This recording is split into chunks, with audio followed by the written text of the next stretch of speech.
कहते हैं कि क्या मुश्किल है क्या आसान है, अगर मन में ठान लिया तो जीत है और नहीं तो सभी जगह हार है।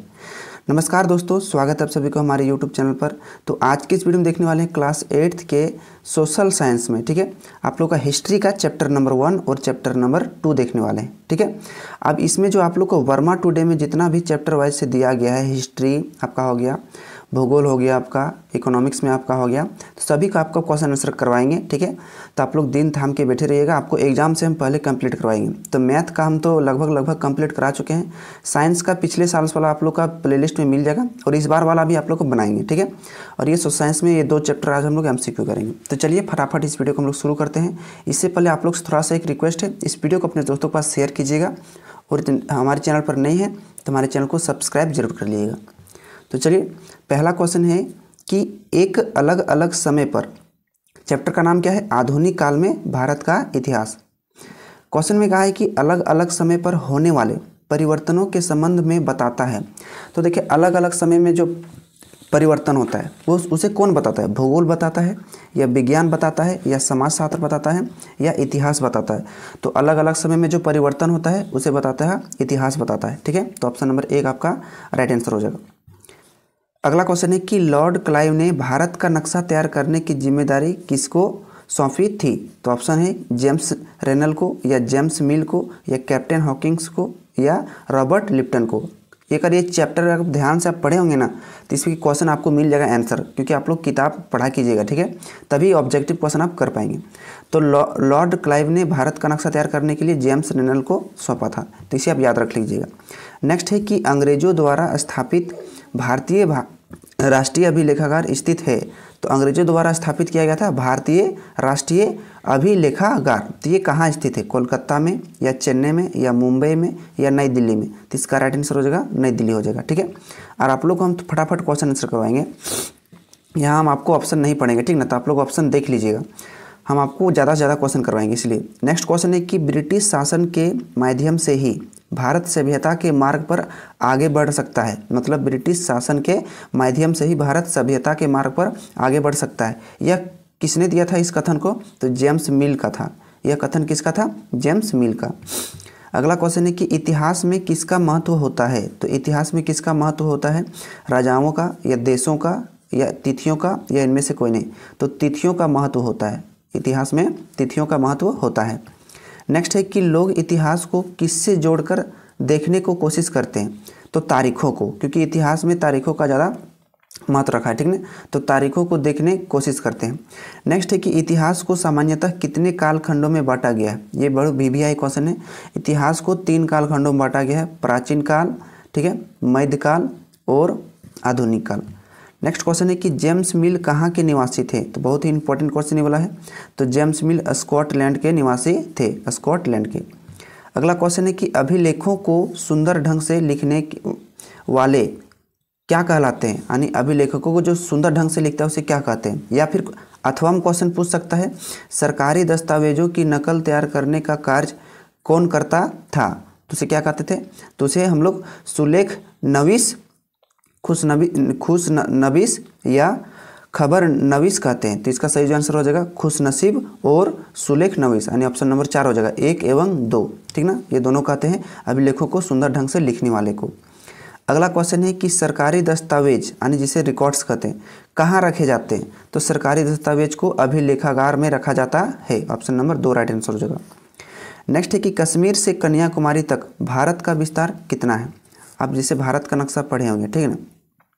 तो पूछा है कि कश्मीर से लेकर कन्याकुमारी तक, ये हो गया आपका गुजरात, यहाँ साइड में जाएंगे तो आपका नीचे हो जाएगा आपका, इस तरह से फिर जाएंगे, फिर इधर जब उत्तराखंड से होते हुए नीचे उतरेंगे, फिर ये चले जाएंगे नेपाल, फिर ये आ जाएगा इधर बांग्लादेश की तरफ। अब ये भारत का नक्शा समझ लीजिए शॉर्टकट में।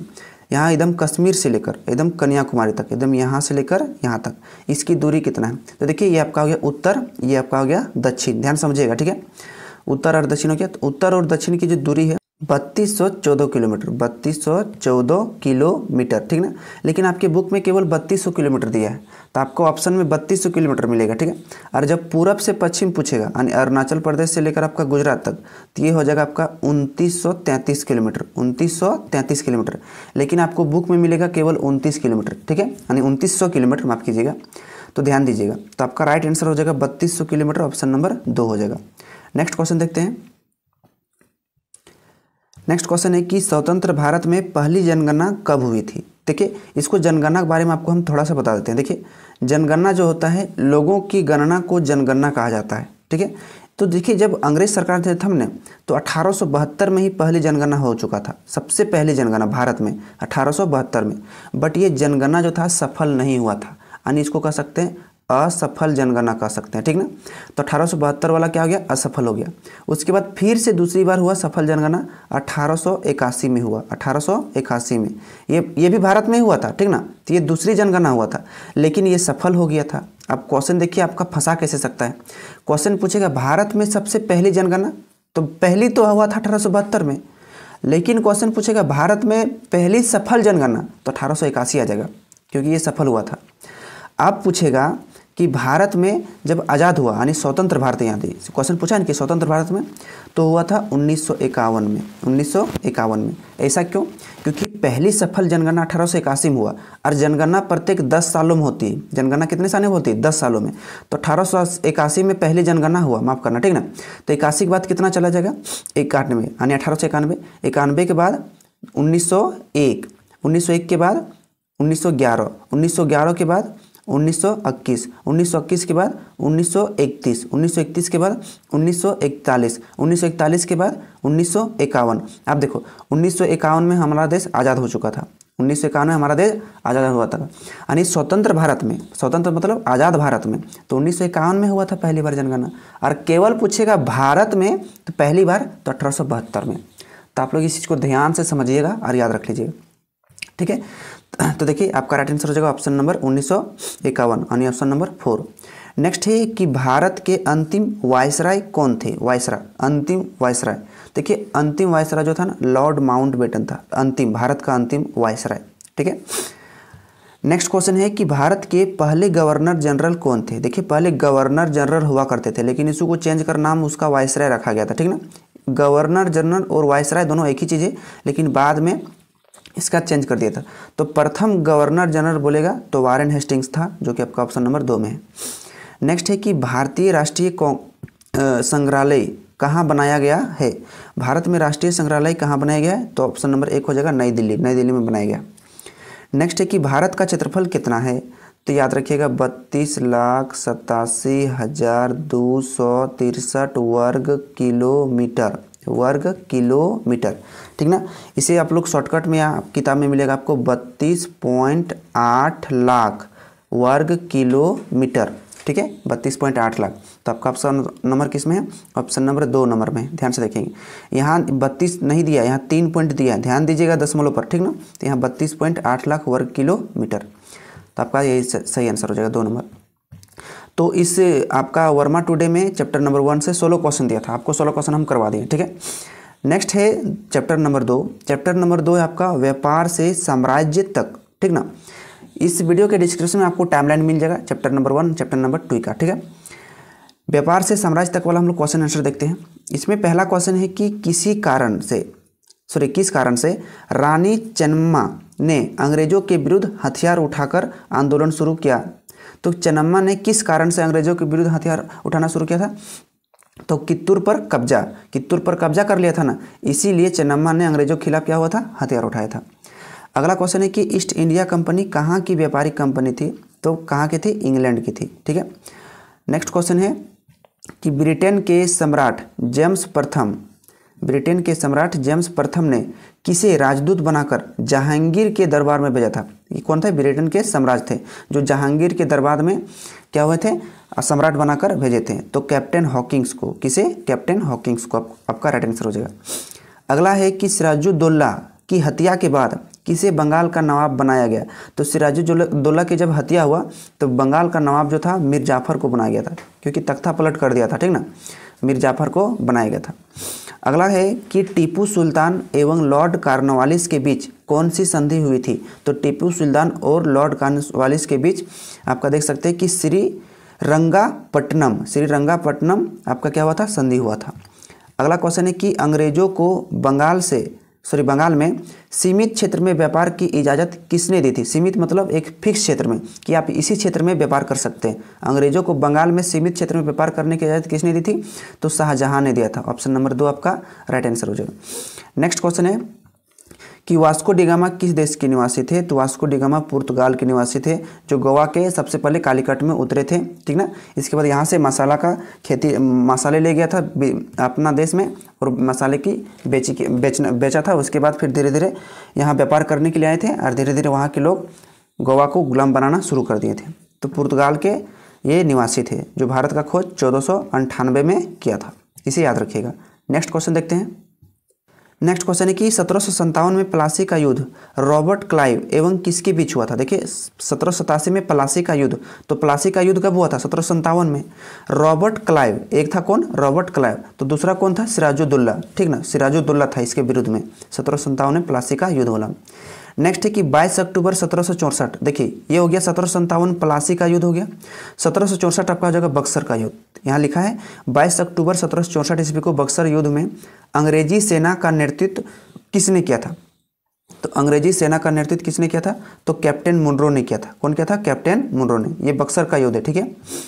नेक्स्ट है कि टीपू सुल्तान किस राज्य से संबंध रखते थे, टीपू सुल्तान, या फिर टीपू सुल्तान कहाँ के शासक थे। क्वेश्चन ये भी पूछ सकता है, दोनों सेम ही क्वेश्चन है। तो टीपू सुल्तान मैसूर के शासक थे, कहाँ थे, मैसूर के शासक थे। नेक्स्ट क्वेश्चन है कि प्लासी का युद्ध कब हुआ था। तो प्लासी का युद्ध कब हुआ था, 23 जून 1757 को। अभी आपको डेट बताए ना कि 1757 में हुआ था। नेक्स्ट है कि ईस्ट इंडिया कंपनी किस महाद्वीप की कंपनी थी। देखिए ईस्ट इंडिया कंपनी इंग्लैंड की थी, लेकिन आप याद रखिए पूछा है कि कौन से महाद्वीप, तो ये इंग्लैंड कौन सा महाद्वीप में है, यूरोप महादेश, ठीक ना। तो यूरोप महादेश के कंपनी थी। ऑप्शन नंबर 1 आपका सही आंसर हो जाएगा। अगला क्वेश्चन है कि सेना का आधुनिकीकरण के लिए टीपू सुल्तान ने किसकी मदद लिया था। तो सेना का आधुनिकीकरण करने के लिए फ्रांसीसी लोगों का मदद लिया था टीपू सुल्तान ने। अगला है कि कैप्टन हॉकिंस किस मुगल शासक के दरबार में आया था। तो कैप्टन हॉकिंस जहांगीर के मुगल दरबार में आया था। नेक्स्ट है कि चतुर्थ आंग्ल मैसूर युद्ध कब हुआ था। देखिए यहाँ चतुर्थ वाला पूछा है, कभी फर्स्ट वाला भी पूछ सकता है, कभी सेकंड वाला, कभी थर्ड वाला, कभी फोर्थ वाला। किताब को गहराई से रीड कर लीजिएगा, ठीक ना, आपको ये चारों युद्ध वाला मिल जाएगा। तो आपको हम बताते हैं कि चौथा जो आंग्ल युद्ध था आपका 1799 में हुआ था, यानी ऑप्शन नंबर 4 आपका राइट आंसर हो जाएगा। 1767 में पहला वाला हुआ था, ठीक है। दूसरा वाला फिर 73 में भी हुआ था, यहाँ तो ऑप्शन वाला दिया नहीं यहाँ पर। नेक्स्ट है कि विलय की नीति किस अंग्रेजी की देन थी। तो विलय की नीति किसने, लॉर्ड डलहौजी, विलय की नीति। नेक्स्ट क्वेश्चन है कि ईस्ट इंडिया कंपनी की स्थापना किस महारानी के समय हुई थी। तो एलिजाबेथ प्रथम के समय। एलिजाबेथ अभी रानी चलते हैं, प्रथम आया, फिर द्वितीय आया, फिर तृतीय आया, ठीक ना। तो एलिजाबेथ प्रथम जब थी उसी समय ईस्ट इंडिया कंपनी की स्थापना हुई थी, east India company. Next question है कि बक्सर युद्ध कब हुआ था। तो 22 अक्टूबर 1764 को, ठीक है, 22 अक्टूबर 1764 को, डेट याद रख लीजिएगा। नेक्स्ट है कि लॉर्ड डलहौजी द्वारा राज हड़प नीति के आधार पर राज विलय का सही क्रम चुने। तो देखिए लॉर्ड डलहौजी ने जो आपका हड़प की नीति लाया था, तो सबसे पहले कहाँ कहाँ लागू किया था। तो उन्होंने सबसे पहले सतारा, संबलपुर और उदयपुर और नागपुर में लागू किया था। तो ऑप्शन नंबर ए आपका राइट आंसर हो जाएगा। अगला क्वेश्चन है कि सिराजुद्दौला कहाँ का नवाब था। नवाब मतलब राजा, तो बंगाल का बनाया गया था सिराजुद्दौला, ठीक है। नेक्स्ट है कि औरंगजेब की मृत्यु कब हुई थी। तो औरंगजेब की मृत्यु 1707 में हुई थी, ठीक है। नेक्स्ट क्वेश्चन है कि बक्सर युद्ध के समय मुगल बादशाह कौन था, यानी मुगल बादशाह कौन था। तो क्या बोलते हैं, शाह आलम द्वितीय। बक्सर के युद्ध समय कौन था, शाह आलम द्वितीय था। नेक्स्ट है कि रेगुलेटिंग एक्ट के तहत कलकत्ता में सर्वोच्च न्यायालय की स्थापना कब की गई थी। तो कलकत्ता में सर्वोच्च न्यायालय की स्थापना 1773 में किया गया था, रेगुलेट एक्ट के तहत, ठीक है। ये सर्वोच्च न्यायालय उसके बाद में कोलकाता से दिल्ली किया गया था। नेक्स्ट क्वेश्चन देखते हैं। नेक्स्ट क्वेश्चन है, थोड़ा आप लोग धुंधला दिख रहा होगा, पीडीएफ में थोड़ा माफ़ कीजिएगा। नेक्स्ट है कि वास्को डिगामा भारत के किस बंदरगाह पर पहुंचे थे? तो कालीकट में आपको पीछे हम बताए थे, कालीकट में पहुंचे थे गोवा के। नेक्स्ट है कि भारत में ब्रिटिश साम्राज्य के विस्तार के लिए किस शासक ने विलय राज हड़प की नीति का सहारा लिया था? अभी आपको बताए थे विलय राज सहारा किसने लिया था? लॉर्ड डलहौजी ने हड़प की नीति। नेक्स्ट है कि भारत में जैकोबिन क्लब की स्थापना किसने की थी? तो टीपू सुल्तान ने किया था। यह भी BBI क्वेश्चन है, ठीक है। जैकोबिन क्लब की टीपू सुल्तान ने। नेक्स्ट है कि मीर कासिम ने अपनी राजधानी कहाँ बनाई थी? तो मीर कासिम ने अपनी राजधानी कहाँ बनाई थी? तो मुंगेर बनाई थी। ऑप्शन नंबर आपका 2 राइट आंसर हो जाएगा। नेक्स्ट है कि अवध प्रांत को ब्रिटिश राज में कब मिलाया गया? अवध का जो प्रांत था, राज था, ब्रिटिश राज में कब मिलाया गया था? तो 1856 में मिलाया गया था। डेट याद रख लीजिएगा, ठीक है। नेक्स्ट है कि अंग्रेजों ने अपनी पहली कोठी कहाँ स्थापित किया था? तो अंग्रेजों ने पहली कोठी सूरत में स्थापित किया था। इसके बाद ये सूरत बंदरगाह जो है आप लोग का इधर साइड में पड़ेगा, इसके सॉरी हाँ यहाँ पर पड़ेगा। इसके बाद मुंबई हो गया, गोवा हो गया, आंध्र प्रदेश वगैरह हो गया, कलकत्ता हो गया। इसके बाद धीरे धीरे सारे बंदरगाह कब्जा करना शुरू कर दिया था।